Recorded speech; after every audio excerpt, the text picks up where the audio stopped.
As a lot of you guys know, one of the things I like to do here on the channel is keep tabs on the 13F filings of the best investors in the world. These are quarterly SEC filings that big money managers have to submit that show their stock holdings. It's kind of like an investing cheat code. Every 3 months, you get to see what the world's best investors have been buying and selling. And recently, they have been very busy with some very notable names, making some very big bets on some very notable companies. So in this video, I'm going to take you through all the biggest moves I think you should know from the most recent 13F filings. And we start with the granddaddy himself, Mr. Warren Buffett. Now, one of the most notable stories around Warren Buffett over the past year and a half has been his sell down of the Apple position, which really started in Q1 of 2024. Over the next 3 quarters, Buffett went on to sell over 605 million Apple shares, 2/3 of his position, reducing Apple's weight in the Berkshire portfolio from 50% to just 25%. Now, after this, he had left himself with an even 300 million shares, and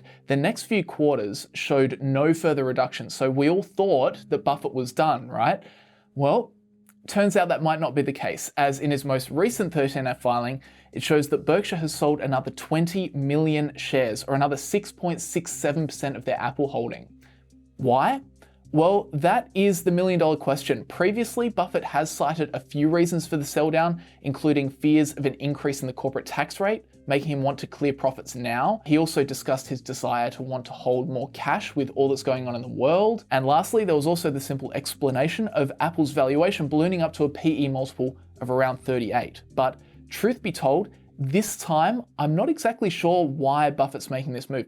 I would say, it's probably just the valuation, and it could very well be. However, interestingly, Apple's stock has actually fallen versus where it was when Buffett was previously selling. Now, this is just my own speculation, but it could potentially be around the headwinds Apple potentially faces surrounding tariffs, as in Apple's Q2 earnings call, the last info Buffett would have gotten before making this reduction, Tim Cook did actually note that the tariff situation is going to cost Apple about $900 million per quarter. I can't say for sure, but maybe Buffett just saw this situation getting messier at the time and decided to cut a little bit.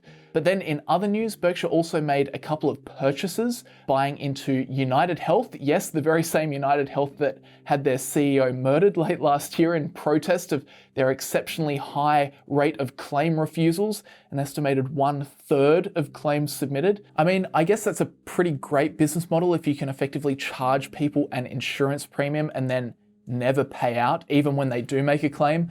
But there has certainly been a lot of reputation damage for United Health over the past 9 months or so. Either way, that is a new $1.5 billion position in the Berkshire portfolio, and other notable moves from Buffett this quarter were a 4% reduction in Bank of America, a 3% increase in Chevron, and a 4% reduction in DaVita Healthcare. Then from there, moving on into the second big news story of the 13F filings, we have one of Charlie Munger's favorite investors, Li Lu, making a big new purchase, and that company being Pinduoduo. In the most recent quarter, Himalaya Capital bought a massive 4.6 million shares, a $482 million position.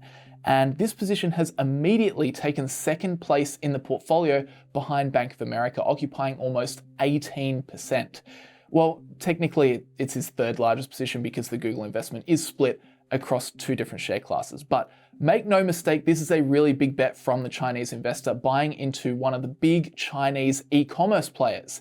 So what is Pinduoduo? Well, they are a competitor to companies like JD and Alibaba, but their shtick is the group buying model. So users can get big discounts on the app if they invite friends or family to join a purchase together. So it's targeting really price sensitive shoppers, and it also brings a social element to the shopping experience too, as you work together for better prices.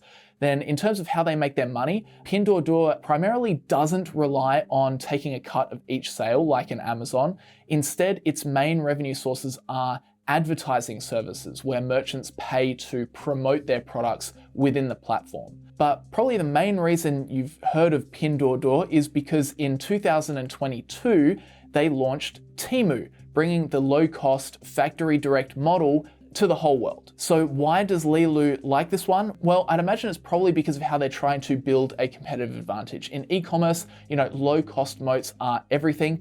And beyond simply working on ways to give shoppers the lowest prices, they're also kind of building a network effect at the same time. The experience gets better the more your friends and family use it. In this instance, the experience gets cheaper the more your friends and family use it. Notably though, in the most recent quarter, they did experience a decent drop with operating profit down 38% year over year. The CEO said they're making substantial investments in their platform ecosystem to support merchants and consumers amid rapid changes in the external environment, and that, quote, these investments weighed on short-term profitability. So hopefully for investors, this is a reasonably short-term decline. Because if you annualize their most recent quarter's earnings per share, gives you a PE ratio of 21 at the current time. But as of recording, the actual current PE using the earnings of the last 12 months is a very low 12.75. So I think from Li Lu's perspective, he is hoping these investments pay off in the long run and he can capture the long-term growth of this usually fast-growing e-commerce company. Okay, moving on into the third big news story this time around. And once again, Bill Ackman makes the list. This time, however, not for his investment in Uber, but for making a new investment in Amazon. Pershing Square bought about $1.3 billion worth of Amazon stock, which now represents their fourth largest position behind Uber, Brookfield, and Restaurant Brands International. And the position holds a very healthy 9.31% of the portfolio. Now, Pershing Square did first disclose this position back on an analyst call in May, so there's already been a lot of chatter and analysis about this investment online, but I thought I would cover it here nonetheless. And at the time, Bill Ackman was very excited about this investment. On the analyst call, he called Amazon a, quote, fantastic franchise, while noting Pershing Square was able to acquire the shares at, quote, an extremely attractive price. In fact, Bill was able to get in after the shares had fallen approximately 30% earlier this year, an investment that already would have paid major dividends as the company has almost completely rebounded, rising approximately 40% since. So you might be wondering, why did the shares dip so hard at the start of the year? Well, it was mostly down to short-term fear around the generative AI boom and also US tariffs. But these are not factors that particularly bothered Pershing Square. In fact, when talking about Amazon's cloud business, Ryan Israel, Pershing's CIO, said this was a uniquely attractive time as we felt that the company would be able to work through any slowdown, adding that Amazon is well on its way to continuing to deliver more than 20% earnings per share growth. So they were very confident in the investment. And the best thing for Pershing Square is that in May, Andy Jassy, the Amazon CEO, came out and said that actually, Amazon really isn't seeing any big impacts from the tariffs, like at all. This is what he said. We haven't seen any attenuation of demand yet. To some extent, we've seen some heightened buying in certain categories that may indicate stocking up in advance of any potential tariff impact. We also have not seen the average selling price of retail items appreciably go up yet. But it gets even better for Pershing Square because in Amazon's most recent earnings call from just a few weeks ago, Jassy reaffirmed that so far Amazon really have not seen any impact from the tariff environment. Through the first half of the year, we haven't yet seen diminishing demand nor prices meaningfully appreciating. And this has led to a very strong rebound in the stock. As I mentioned, up around 40% since Ackman bought in. Now, that doesn't mean that Amazon can't be affected by tariffs going forward. Even Andy Jassy on the earnings call said as much, but it is a good sign for shareholders. And it's a good win so far for Bill Ackman. And with that said, the fourth big news story, the last one I'll cover in this video from the 13F filings this time around is Seth Klarman doubling down on Google. The Baupost portfolio added nearly 27% to their Google stake, taking it now up to 11.36% of their portfolio, the largest position in the portfolio, worth $467 million. And I find this really interesting because at the same time, you've also seen investors like Li Lu selling Google recently. And as time goes on, there's starting to become two stories with this company. On one hand, you have an exceptionally profitable company that has a massive monopoly in internet search and basically prints money from that search volume. And in the most recent quarter, we saw that business continue to thrive with search revenue growing almost 12% year over year, with the Google Services business, which includes YouTube ads, Google network advertising, subscriptions, platforms, and devices, generating $33 billion in profit.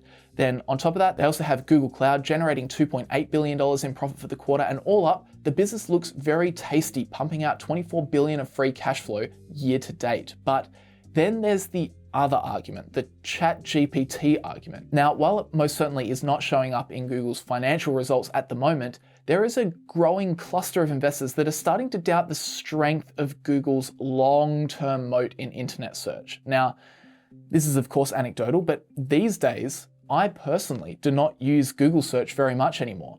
I'm much more inclined to search using ChatGPT, and this is despite Google Gemini doing its best to do a similar thing for Google searches. Why? Well, personally, I like that ChatGPT gives me an answer that gets me 90% of the way there without having to click on any links. I honestly prefer the model of having to pay a monthly fee for ChatGPT than having it be free but packed full of sponsored links. Now, as I said, I'm just one guy on the internet, and this is not at all being reflected in Google's financial performance. The company is obviously rock solid and it will likely be for decades to come, but there's no doubt that in the ChatGPT era, more investors are starting to really consider the strength of Google's long-term competitive advantage, at least in search.